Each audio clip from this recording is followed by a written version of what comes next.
আরে বাচ্চারা সবাই সবার বই বের করো। ঠিক আছে স্যার। আরে বান্টি তুই কি দেখেছিস ধনী স্যারকে আজকে কেমন জানি লাগছে? দাঁড়া এখনই দেখতেছি। বান্টি ক্লাসে মজা কম করো। ঠিক আছে স্যার, আর করবো না, সরি। আরে স্যার তো দেখলোই না যে কাগজ কে মেরেছে, কিন্তু স্যার কি করে জানলো কাগজ আমি মেরেছি? বিষয়টা বাইরে গিয়ে দেখতে হচ্ছে। আরে বান্টি তুই কি শুনেছিস ধনী স্যারের মৃত্যু হার্ট অ্যাটাকের কারণে হয়েছে? কি? আর স্যারের লাশ উপরতলার বাথরুমে পেয়েছে? তাহলে আজকে সকালে ক্লাসরুমে আমাদেরকে কে পড়াইলো? আরে সিকু তুই কি সকালে ক্লাসে ধনী স্যারকে দেখেছিলি? ধনী স্যার?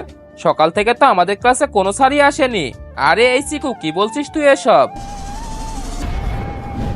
আরে স্যার আপনি? এখন পর্যন্ত যে আমার মনের কথা জেনে গেছে আমি তাকেই মেরে দিয়েছি। এখন তোর পালা, কিন্তু তার আগে আমি অন্যদের মতো কসম দিব না। শুধু অসহায় বাবাকে থেকে যদি তোমার একটু মায়া লাগে তাহলে অবশ্যই ভিডিওতে একটি লাইক করে চ্যানেলটিকে সাবস্ক্রাইব করবে, আর কমেন্টে অবশ্যই আই লাভ ইউ বাবা লিখে দিবে। বাঁচাও, কে আছো? এই ধনী স্যারের হাত থেকে আমাকে বাঁচাও।